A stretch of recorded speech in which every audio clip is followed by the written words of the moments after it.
You are not broken, but at some point in your 30s, it quietly starts to feel that way. Not because something bad happened, not because your life collapsed, but because the story you were promised doesn't feel like the one you're living. You did everything right, or at least, everything you were told was right. You studied, you worked hard, you stayed disciplined, you didn't take reckless risks. You believed that if you followed the steps, clarity would come. First education, then career, then stability, then confidence.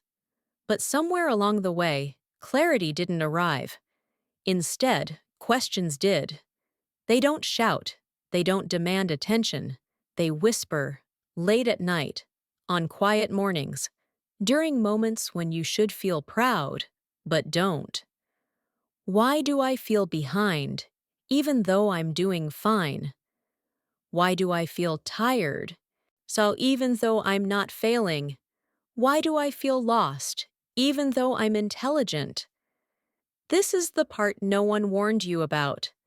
Smart people often feel lost, not because they lack ability, but because they see too many possibilities. When you're young, the path looks narrow. There are only a few obvious choices. Study this. Become that. Follow this example. But as you grow older, your mind expands faster than your environment.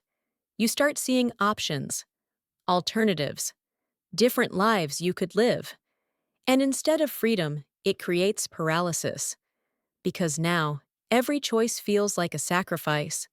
If you choose one path, you close 10 others. And smart people feel this more deeply. They imagine the consequences. They calculate risks. They replay decisions. Overthinking doesn't come from weakness. It comes from awareness. And awareness can be exhausting. In your 20s, energy hides confusion. You move fast. You experiment. You assume there is time to fix mistakes later. But in your 30s, time becomes louder. Not because it's running out, but because you can hear it. You notice how long things take, how slowly real change happens, how years pass without dramatic milestones. And suddenly, the pressure isn't external anymore. It's internal. You don't compare yourself to others openly. You say you don't care. But your mind keeps score anyway. Who moved ahead? Who settled down? Who found their thing? And the most painful comparison is not with successful people. It's with the version of yourself you thought you would be by now. You imagined clarity, confidence, a sense of direction. Instead, you feel capable but unsure, how experienced but uncertain. This confusion is not a personal failure. It's a structural one. Modern life asks you to specialize while giving you infinite information. You are told to commit while being shown endless alternatives. You are encouraged to be ambitious, but punished for experimenting too long. And smart people internalize these contradictions. They think, if I'm confused, it must be my fault. But what if confusion is not a flaw, but a signal? A signal that your old map no longer fits the terrain. The problem is, no one teaches you how to redraw the map. You were trained to follow systems, to perform well inside frameworks, school, career ladders, job titles, clear metrics. But life in your 30s becomes less measurable. Success becomes quieter. Progress becomes non-linear. Growth becomes invisible. And that terrifies intelligent minds, because smart people trust logic, they trust plans, they trust cause and effect. But meaning doesn't follow spreadsheets. You can't calculate fulfillment. You can't optimize purpose. And when logic stops working, smart people feel unarmed. This is why many intelligent adults feel anxious, even when life looks stable. They are operating with outdated rules, rules that worked in structured environments but fail in complex human systems. Your mind keeps asking, what's the correct move? But there may be no correct move, only honest ones. And honesty is harder than intelligence, because honesty forces you to admit that you don't actually know what you want, not clearly, not confidently, and that admission feels dangerous. So instead, many people stay busy, they upgrade skills, they chase productivity, they consume self-improvement content, not to grow, but to avoid stillness. Because stillness asks uncomfortable questions. If no one was watching, what would I choose? If success wasn't defined, what would matter? If failure wasn't punished, what would I try? These questions don't have fast answers. And smart people hate slow answers. They want clarity now, direction now, proof now. But life rarely offers that on demand, especially in your 30s. This decade is not about arriving, it's about dismantling illusions. Illusions about timelines, about certainty, about control.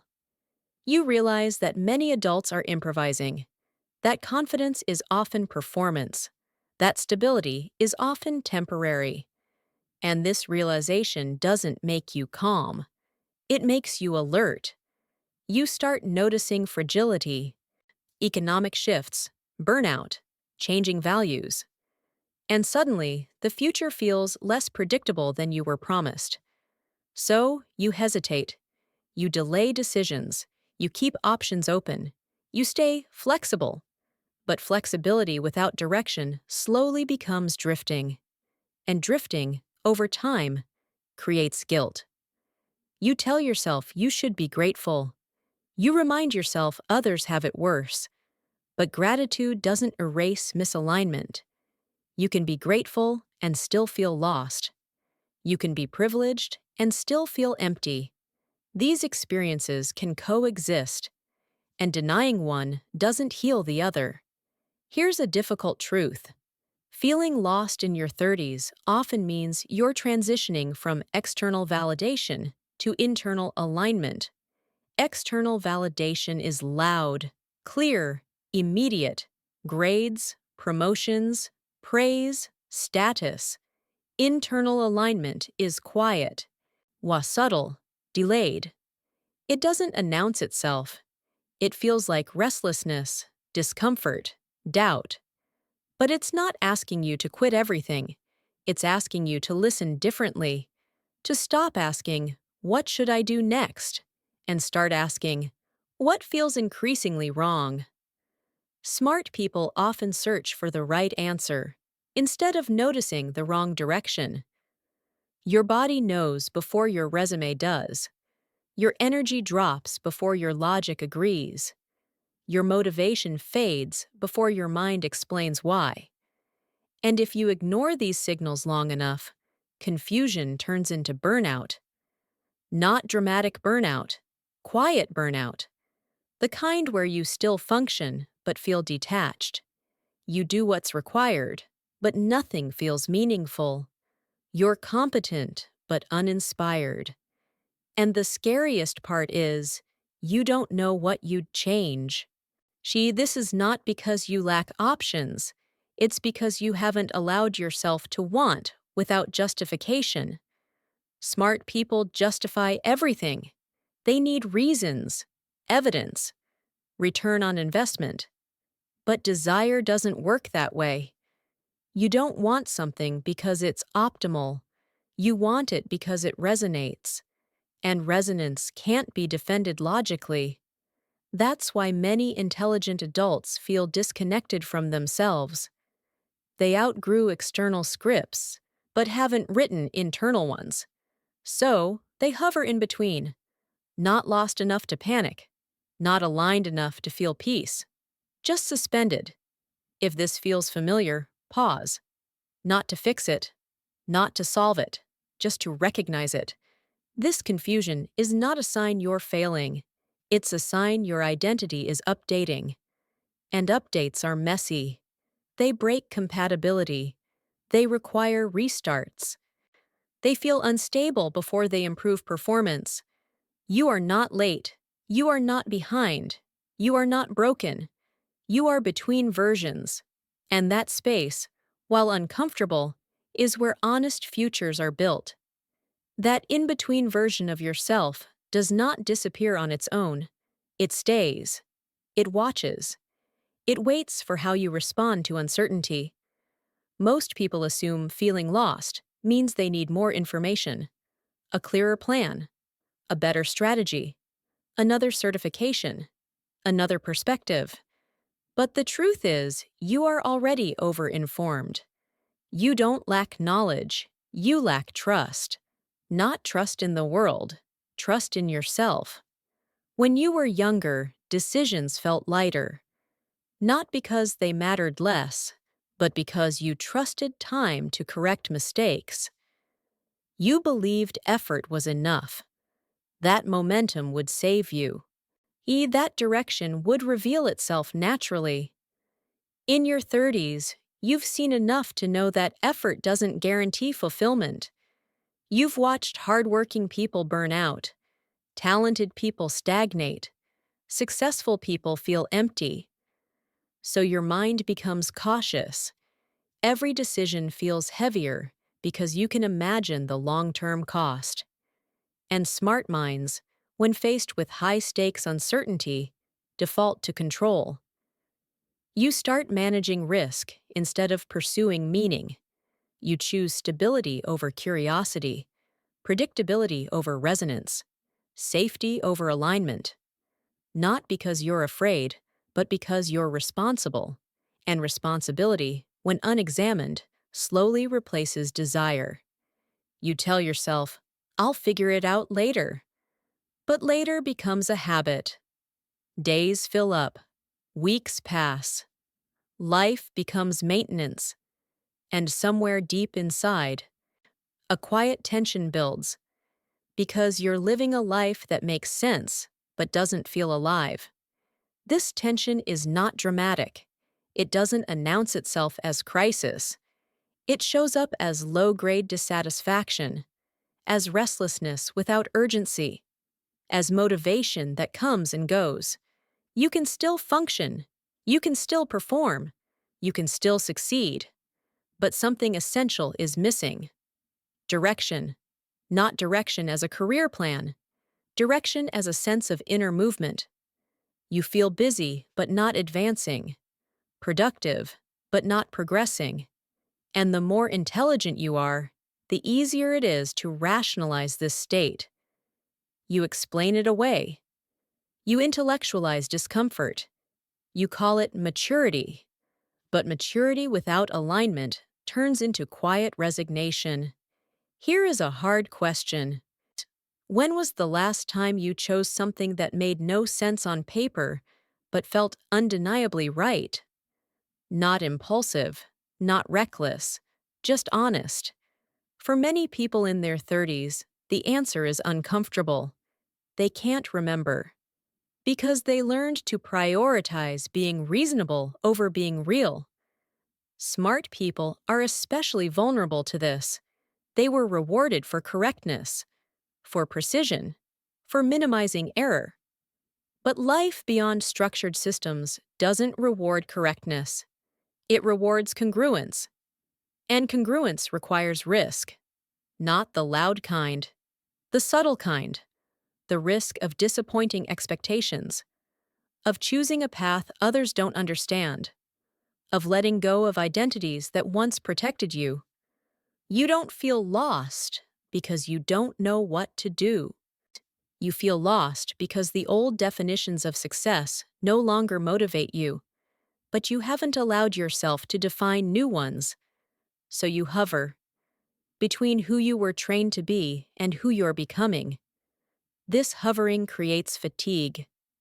Decision fatigue, identity fatigue, existential fatigue. And you might mistake this fatigue for laziness or lack of discipline. It's neither. It's cognitive overload. You're running too many internal processes at once. Who should I be? What if I choose wrong? What will this mean long term? How will this look to others? Am I wasting time? Am I behind? These questions loop endlessly because there is no external authority left to answer them for you. And that is the real shift of your 30s. Authority moves inward. No syllabus, no checklist, no guaranteed outcomes. Just you and your ability to listen to yourself without panic. Most people were never trained for this. They were trained to comply, to optimize, to perform, not to attune. So when inner guidance becomes necessary, they feel lost. Not because it's absent, but because it's unfamiliar. Your intuition is quieter than logic, slower than anxiety, less dramatic than fear. It speaks in signals, not commands. Energy changes, interest fades, curiosity sparks briefly. But if you've spent your life overriding these signals, they feel unreliable. So you ignore them, and the longer you ignore them, the weaker they feel. Until one day, you look up and think, how did I end up here? This is where many people try to reset everything. They fantasize about drastic change, quitting, moving, starting over completely. But extreme thinking is often another avoidance strategy. You don't need a new life. You need a new relationship with choice. Specifically, you need to stop treating choices as permanent identity statements. Smart people fear commitment because they believe choices define them forever. If I choose this, I am this. But that belief is outdated. You are not a static entity. You are a process. Your 30s are not about locking in an identity. They are about testing alignment. And alignment is dynamic. It changes as you change.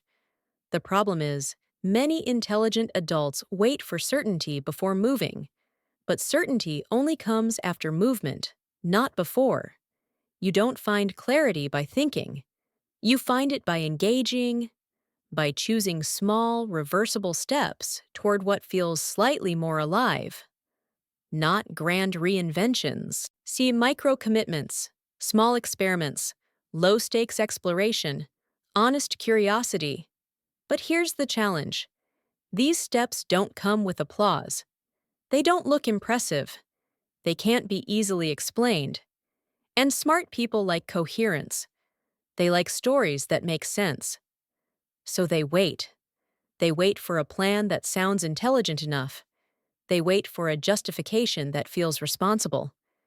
They wait for permission that never arrives. Meanwhile, life continues. And waiting, over time, turns into regret. Not dramatic regret. Quiet regret. The kind that surfaces when you see someone else living a life that feels internally aligned. Not perfect, not glamorous, just genuine. And something inside you recognizes it.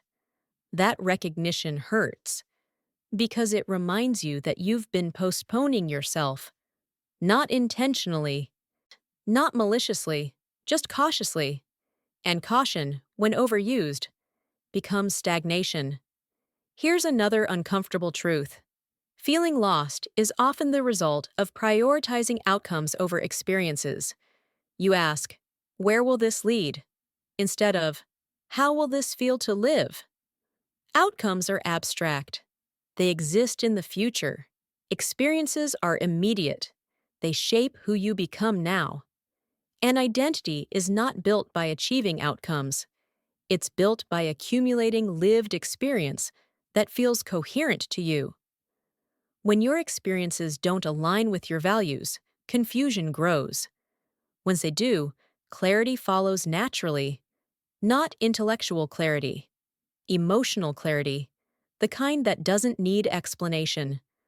But to reach that point, you must tolerate ambiguity. You must act without guarantees. So you must allow yourself to not fully understand your direction. This terrifies intelligent minds, because intelligence seeks mastery, and ambiguity resists mastery. But maturity is not mastery over life. It is partnership with uncertainty. Your 30s are not asking you to have answers. They are asking you to ask better questions. Not, what should I do with my life? But, what am I avoiding listening to? Not, what path guarantees success? But, what direction drains me less? Not, how do I optimize everything? But, what do I want to feel more often? These questions don't produce instant clarity. They produce orientation, and orientation is enough to move. You don't need a destination. You need a bearing. North is not a place. It's a direction. And once you find your bearing, even roughly, movement becomes possible again. The feeling of being lost begins to soften, not because confusion disappears, but because it no longer controls you. You stop demanding certainty from a world that doesn't offer it. You stop punishing yourself for not knowing. You begin to treat your 30s not as a deadline, but as a recalibration, a chance to align intellect with intuition, competence with care, ambition with meaning. And this alignment does not happen loudly. It happens quietly, gradually, through honest attention. The moment you stop asking, "Am I behind?" and start asking, "Am I aligned?" something shifts, not externally, internally. And that shift is where real direction begins. Once you accept that direction comes from movement, a new discomfort appears. Because movement requires action, and action exposes you. See, thinking keeps you safe. Planning feels productive. Analyzing creates the illusion of progress. But action reveals reality. And reality is rarely as elegant as your ideas about it. This is why many intelligent people stay in preparation mode. They call it patience. They call it strategy. They call it being responsible. But underneath, there is often fear. Not fear of failure, but fear of clarity. Because clarity removes excuses. As long as you are unsure, you can delay commitment. You can remain flexible. You can avoid choosing sides. But once you act, you learn something concrete. And concrete information forces decisions. Smart people prefer abstract thinking because it keeps possibilities open. But possibilities without engagement slowly lose their power. They turn into fantasies, regrets in waiting, alternate lives that exist only in your head. And these imagined lives become heavier than real ones. You start mourning futures you never actually lived. This creates emotional clutter. You feel overwhelmed without knowing why. Your mind is crowded with unlived versions of yourself, and the longer you stay still, the more crowded it becomes. This is why movement matters. Not dramatic movement, not irreversible decisions, but grounded action. Action that generates feedback. Feedback is what clarity feeds on. You don't find yourself by thinking harder.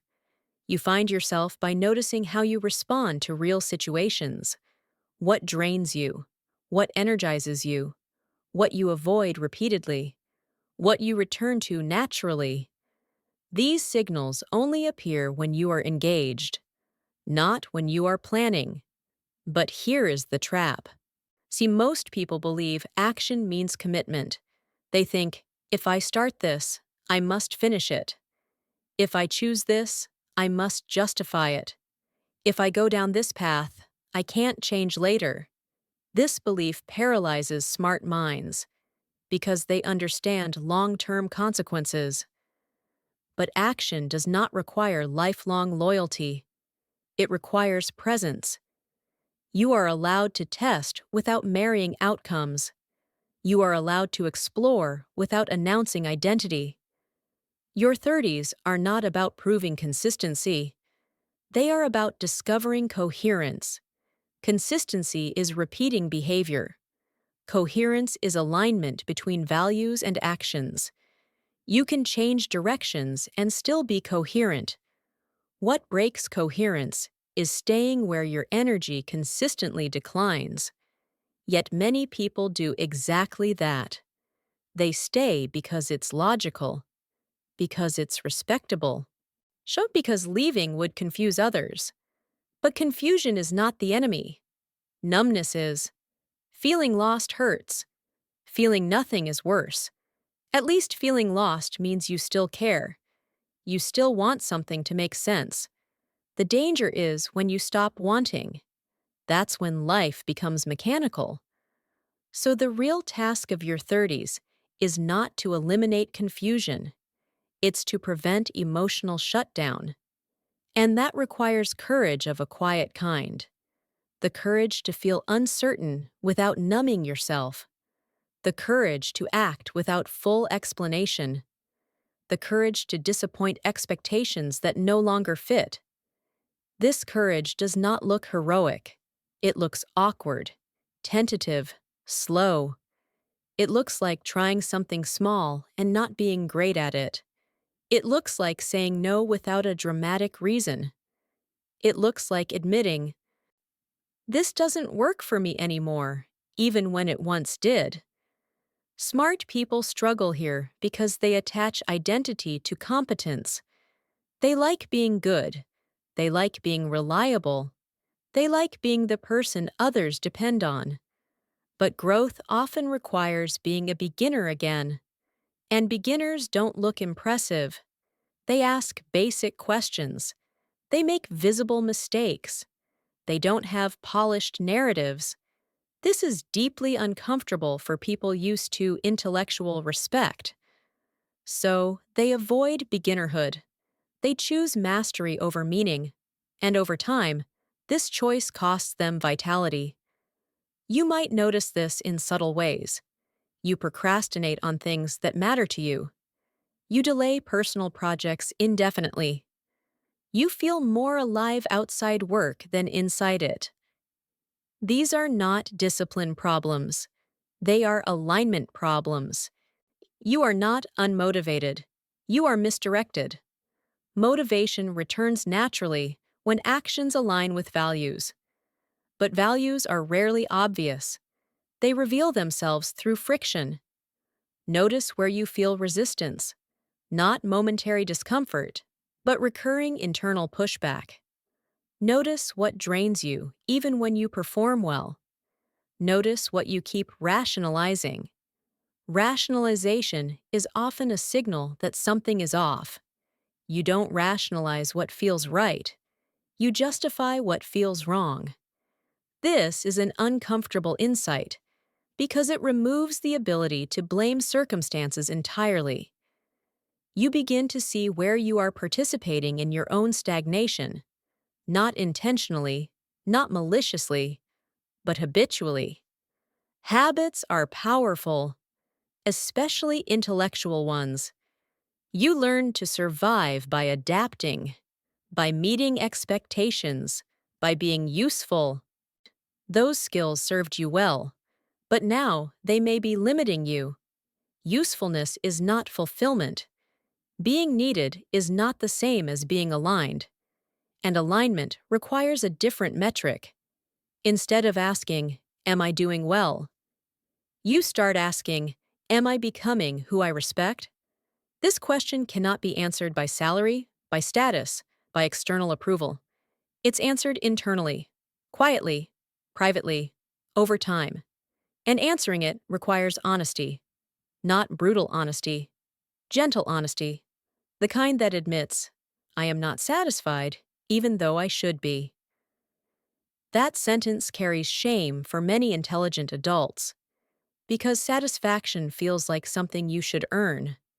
But satisfaction is not a reward. It's a response to living in accordance with what matters to you. If what matters to you has changed, your life must change too, not all at once, not dramatically, incrementally. This is where many people misunderstand growth. They wait for permission to change everything.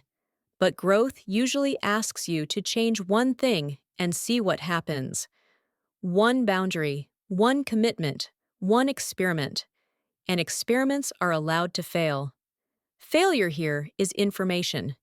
Information about fit, about energy, about direction. Without this information, you remain stuck in abstraction, thinking about life instead of living it. There is another fear that keeps people frozen: the fear of wasted time. You think, if I change now, what about everything I've invested? Years of effort, education, experience. This fear assumes that change erases the past. It doesn't. Your past does not disappear when you pivot. It integrates. Skills transfer. Insights deepen. Perspective widens. Nothing is lost unless you refuse to use it. But smart people often overvalue continuity. They believe value comes from staying on one path. But meaning comes from weaving experiences together. Your life is not a straight line. It's a narrative. And narratives evolve. They include chapters that no longer reflect the ending. That doesn't make them mistakes. It makes them context. You don't outgrow your past. You build on it. The real waste of time is staying somewhere that no longer teaches you. Comfort is not the enemy. Stagnation is. You can be comfortable and still growing. But when comfort becomes avoidance, growth stops. Your 30s are often where this distinction becomes clear. You can no longer hide behind potential. You must engage with reality, not aggressively, not desperately, honestly. This honesty might require slowing down, not to rest, but to observe, to notice patterns, to notice emotional responses, to notice where you feel most yourself. These observations are data, but not numerical data, embodied data. And smart people often ignore embodied data because it feels subjective. But subjectivity is where meaning lives. You cannot outsource meaning. You must experience it. And experience requires participation. You don't need confidence to act. Confidence follows action. You don't need certainty to move. Clarity follows engagement. You don't need permission to change. Permission comes from alignment. Once you accept this, the feeling of being lost begins to change. It becomes less threatening, less like failure, more like transition. You stop asking, "What is wrong with me?" and start asking, "What is this trying to show me?" This shift does not remove fear, but it gives fear context. Fear becomes a signal, not a stop sign, a sign that you are approaching something that matters, something real. And real things always carry risk, but they also carry life. And life, even when uncertain, feels better than numbness. That is how you know you are moving in the right direction. Once you start moving, another realization slowly emerges. The problem was never that you lacked discipline. The problem was that you were disciplined toward goals you didn't choose consciously. Most people inherit their definition of success, not intentionally, not explicitly. They absorb it from family expectations, from school systems, from cultural narratives, from what gets praised and rewarded. And if you're intelligent, you absorb it especially well. You learn quickly what earns approval. You adapt, you optimize, you perform. Before you realize it, your sense of worth is tied to external metrics: titles, income, progression, recognition. These metrics are not evil. They are just incomplete. They measure output, not alignment. They track achievement, not meaning. But when your life is built around them, something subtle happens. You begin to confuse success with self-respect. You feel good about yourself only when you're advancing by those external standards. And when advancement slows, even temporarily, your identity shakes. This is why your 30s feel destabilizing. Not because you are failing, but because the scoreboard you relied on no longer motivates you. You start winning the game and still feel empty. Or you stop caring about winning and feel guilty for it. This is the moment where many people panic. They assume something is wrong with them. They try to fix the feeling by pushing harder. More productivity, more ambition, more pressure. But pressure doesn't restore meaning. It only amplifies misalignment. The discomfort you feel is not asking you to accelerate. It's asking you to reassess. Specifically, it's asking you to redefine success on your own terms. This is harder than it sounds, because defining success means confronting values. And values require trade-offs. You cannot value everything equally. You must choose. And choosing values means letting go of some versions of yourself. That loss feels threatening. So instead, many people live with vague values. They say they value balance, growth, freedom, impact. But these words remain abstract. Abstract values don't guide decisions. They comfort indecision. Concrete values, on the other hand, force clarity. They make certain choices obvious and others impossible. This is why smart people delay value clarification. Because clarity removes flexibility. But flexibility without values is just drift. So how do you rebuild a definition of success that actually fits you? You don't start with goals. Goals come later. You start with constraints. Constraints reveal values more honestly than aspirations. Ask yourself, not what you want more of, but what you are no longer willing to tolerate. What drains you consistently? What compromises feel heavier now than they used to? What trade-offs no longer feel worth it? These answers matter because values mature. What you valued at 20 was often expansion, opportunity, speed, experience. In your 30s, values shift towards sustainability, energy, integrity, continuity. This shift is natural, but if your life doesn't update with it, tension grows. You feel torn between who you were optimizing for and who you are becoming. This is where redefining success begins. Success is no longer how much you can endure.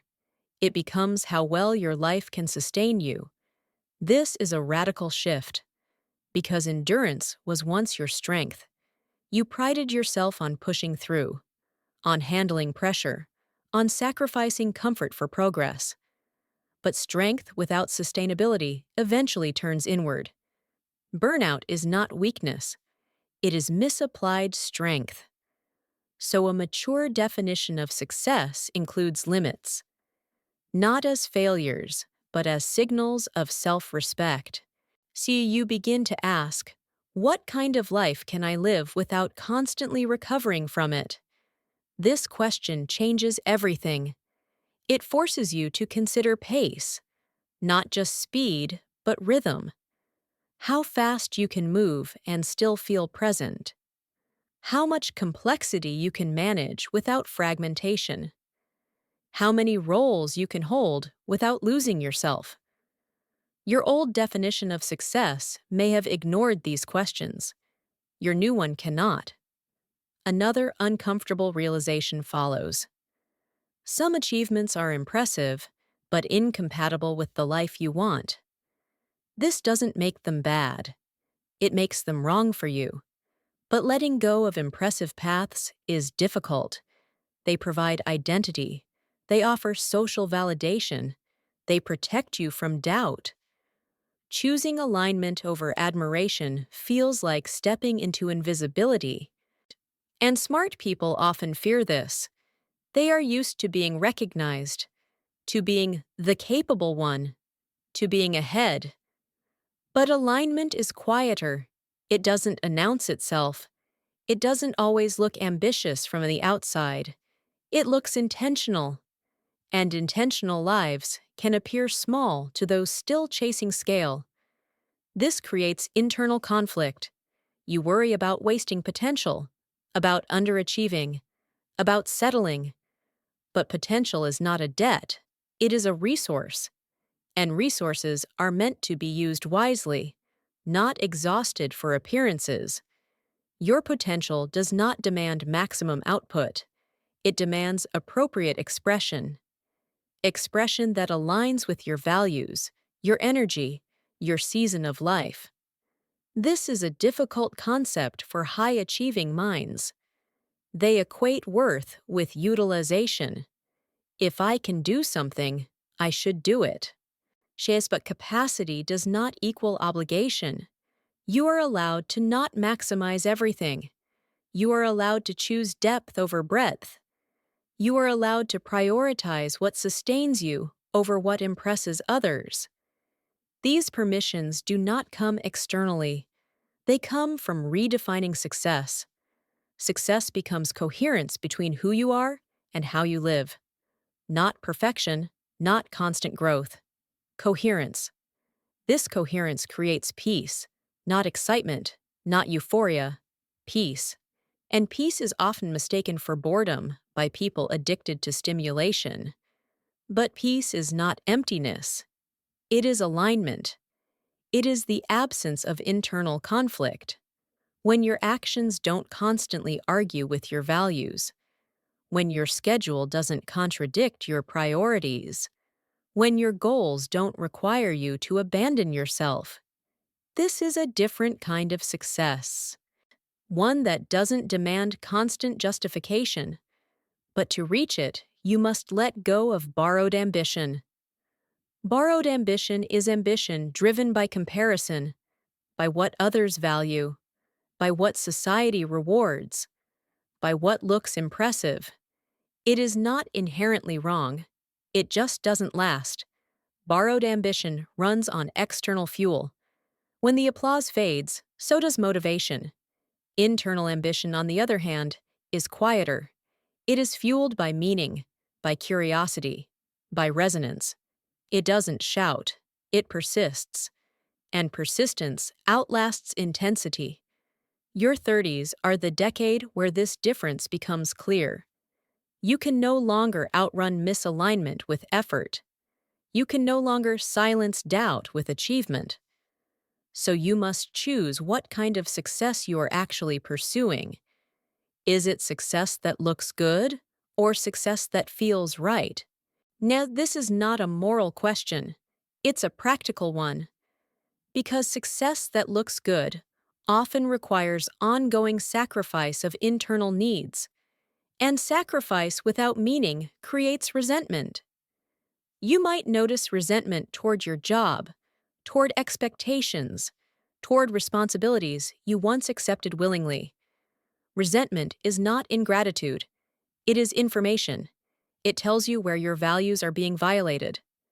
Ignoring resentment does not make it disappear. It makes it leak into tone, into relationships, into health. So redefining success requires listening to resentment without letting it dominate. Ask, what is this resentment protecting? Often, it is protecting boundaries you never learned to set. Boundaries are another marker of mature success. Early success is about expansion. Later success is about selection.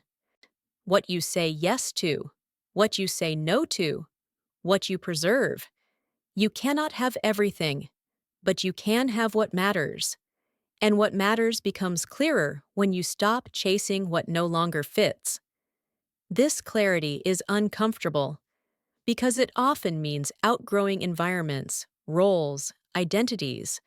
Outgrowing does not mean rejecting, it means releasing. With gratitude, but without guilt. Guilt is common here. You feel guilty for wanting less, for wanting different, for not being as hungry as before. But hunger evolves. You are not meant to want the same things forever. Growth changes appetite. And clinging to old appetites creates sickness. So success in your 30s is less about accumulation, more about calibration. Calibrating effort, calibrating ambition, calibrating expectations. You adjust not because you failed, but because you learned. Learning requires updates. Refusing to update is what causes stagnation. You are not betraying your younger self by changing direction. You are honoring their intention to live fully.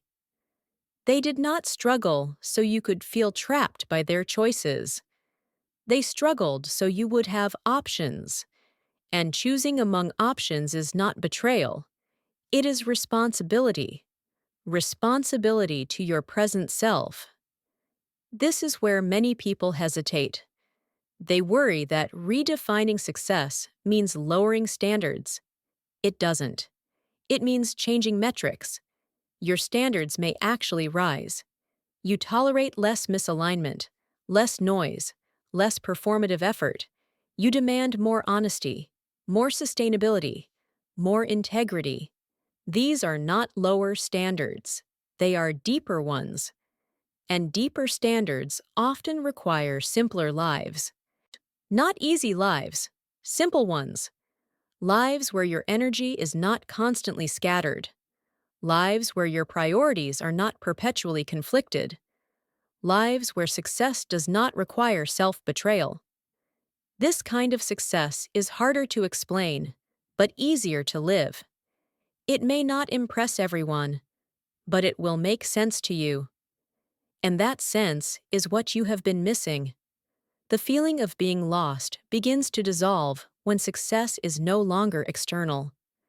When you stop asking, "Am I winning?" and start asking, "Am I aligned?" Alignment does not remove difficulty. It gives difficulty purpose. It tells you why you are doing hard things. And when hardship has meaning, it becomes bearable, even growth-oriented. This is the foundation for the next stage of your life. Not more ambition, not less ambition, clearer ambition. Ambition that serves your values, not replaces them. And once this foundation is set, action becomes easier. Not because decisions are simple, but because they are grounded. You no longer chase everything. You choose deliberately. And choice, when aligned, feels lighter. Even when it's hard. Especially when it's hard. Once your definition of success begins to change, your relationship with the future changes as well. The future no longer feels like a race you must win, or a destination you must reach before time runs out. It starts to feel like a direction you participate in shaping. This shift is subtle, but it alters everything. Because now, your life is no longer something that happens to you. It becomes something you are in dialogue with. And dialogue requires listening. Not to noise, not to trends, not to urgency, but to patterns. Patterns in your energy, patterns in your attention, patterns in what consistently pulls you forward versus what repeatedly drains you. Direction in your 30s is rarely revealed in dramatic moments. It reveals itself through repetition. What you keep returning to, what you keep postponing, what you secretly hope will change without you having to say it out loud. These repetitions are not random. They are signals. But signals only help if you slow down enough to notice them. This is where many people go wrong. They treat clarity as something that arrives all at once. An epiphany, a breakthrough, a perfectly articulated plan. But clarity is not a lightning strike. It is a gradual accumulation. It forms as you test, observe, adjust, and reflect. This process requires patience, but not passivity. You do not wait for clarity, you walk toward it, step by step, decision by decision. choice by choice, not big choices, daily ones. How you start your day, what you say yes to, what you quietly tolerate, what you repeatedly avoid. These small choices are votes. Votes for the kind of life you are building. Most people underestimate this. They believe only major decisions count. Career changes, big moves, public commitments. But major decisions are made easier by thousands of small aligned choices before them. If your daily life contradicts your values, no big decision will save you. But if your daily life supports alignment, big decisions become natural extensions. This is the practical work of your 30s. Not chasing certainty, but building congruence. Congruence between what you believe, what you do, and how you feel. When these three are aligned, the feeling of being lost fades. Not because you suddenly know everything, but because you trust yourself to navigate what you don't know. Trust is the real milestone. Not confidence, not success. Trust. Trust that you can listen. Trust that you can adjust. Trust that you can recover from mistakes. This trust is earned, not declared. It grows when you keep small promises to yourself, when you respect your limits, when you act even without applause. And trust changes how you approach fear. Fear no longer feels like a warning to stop. It feels like a sign that something meaningful is at stake. Meaningful choices always involve risk, but risk taken in alignment feels different from risk taken for approval. Aligned risk feels grounded. It feels intentional. It feels worth it, even if it fails. Approval-based risk feels frantic. It feels heavy. It feels empty once achieved. Your 30s teach you to recognize this difference.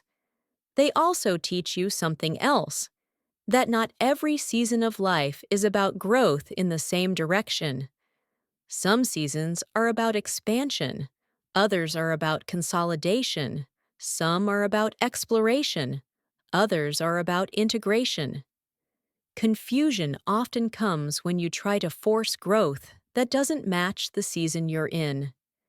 You push for acceleration when your life is asking for refinement.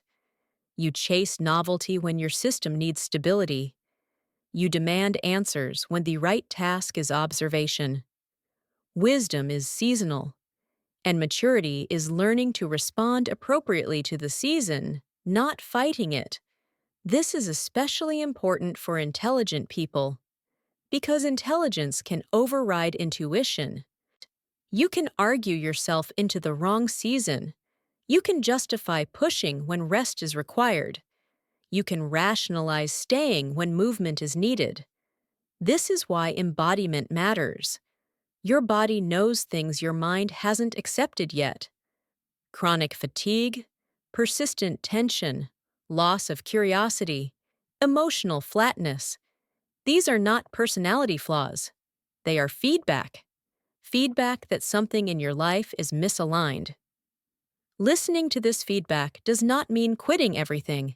It means recalibrating. Sometimes the recalibration is small, sometimes it is structural, but it always starts with honesty. Honesty about what is no longer working. Honesty about what you've outgrown. Honesty about what you want but are afraid to admit. This honesty is private. It doesn't need validation. In fact, we seeking validation too early often dilutes honesty, because other people will project their fears, their values, their unfinished business onto you. You don't need consensus. You need coherence. And coherence develops when your inner world and outer actions begin to match. Once this happens, the future stops feeling overwhelming, not because it's predictable, but because you are oriented. Orientation matters more than certainty. A compass is useful even when the terrain is unknown. Your values are your compass. They don't tell you exactly where to go, but they tell you what direction feels right, and direction is enough to keep moving. This movement builds momentum, not frantic momentum, quiet momentum, the kind that comes from consistency, not pressure. You begin to notice subtle changes. You recover faster from setbacks. You hesitate less before decisions. You stop over-explaining yourself. You feel less defensive. These are signs of alignment. Alignment does not remove doubt. It changes your relationship with it. Doubt becomes a companion, not an enemy. It keeps you humble. It keeps you reflective. It keeps you awake. But it no longer paralyzes you, because paralysis comes from trying to satisfy incompatible values. Once your values are clearer, choices become simpler. Not easier. Simpler. And simplicity is a form of power. It frees cognitive energy. It reduces internal conflict. It creates space for presence. Presence is often overlooked in discussions about success. But presence is where life happens. Not in future achievements, not in imagined outcomes. Here, now, in what you are actually living. Your 30s invite you to return to presence, to stop living only for later, to stop postponing satisfaction until conditions are perfect. Later is not guaranteed, but alignment is available now. This doesn't mean settling. It means engaging fully with what you choose. And engagement is what makes life meaningful, not the scale of your achievements, but the depth of your participation. When you are engaged, even ordinary days feel grounded. You feel less rushed, less fragmented, less anxious about comparison. Comparison loses power when you are living in accordance with your own values. You stop asking, "Am I ahead of them?" and start asking, "Is this life coherent for me?" That question has no universal answer. And that's the point. Your life does not need to make sense to everyone. It needs to make sense to you. This is a difficult transition for people who were praised for being exceptional, because exceptionalism often ties worth to performance. But worth does not come from standing out. It comes from standing true. Standing true to your values, to your limits, to your sense of integrity. Integrity is alignment in action. It is doing what you believe is right, even when no one is watching, even when it costs you something, even when it slows you down. Integrity creates self-respect, and self-respect is more stabilizing than confidence. Confidence fluctuates. Self-respect endures. When you respect yourself, being lost feels less threatening, because you trust that you will respond wisely when direction becomes clearer. You don't panic. You don't force answers. You don't betray yourself for temporary relief. You stay engaged. You stay curious. You stay honest. This is the quiet strength that your 30s are cultivating. Not the strength of certainty, but the strength of orientation. Not the confidence of having answers, but the confidence of being able to live with questions. Questions do not disappear. They mature. They become more refined, more grounded, more connected to reality. Instead of asking, "What should I do with my life?" you begin to ask, "What kind of life am I building, one day at a time?" This question is actionable. It brings you back to choice. Choice is where agency lives. Even when circumstances are limited, choice remains. You can choose how you respond, what you prioritize, what you protect, what you let go. Letting go is a crucial skill in your 30s. Letting go of timelines that no longer apply. Letting go of expectations that drain you. Letting go of identities that no longer fit. Letting go is not loss, it is space-making. And space is where new alignment forms. You don't need to reinvent yourself. You need to allow yourself to evolve. Evolution is not dramatic. It is gradual and often invisible to others. But you will feel it. You will feel lighter, clearer, more grounded. You will still have doubts. You will still face uncertainty. But you will no longer feel lost in the same way. Because being lost implies a lack of orientation. And now, you have one. Not a destination, a direction. And direction is enough. If this conversation resonates with you, if these ideas feel familiar, if you've recognized parts of yourself in these reflections, take a moment. Pause. Breathe. Notice what stayed with you. That lingering thought, that quiet recognition, is not accidental. It's a signal, and signals matter when you learn to listen. If you found value in this, if it helped you feel a little less alone in your confusion, or a little more grounded in your direction, support this space. Like the video. Subscribe to the channel, not for algorithms, but to keep this kind of conversation alive. We'll continue exploring what it means to build a future that is not just successful, but sustainable. Not just impressive, but aligned. And if you stay, we'll keep walking this path together.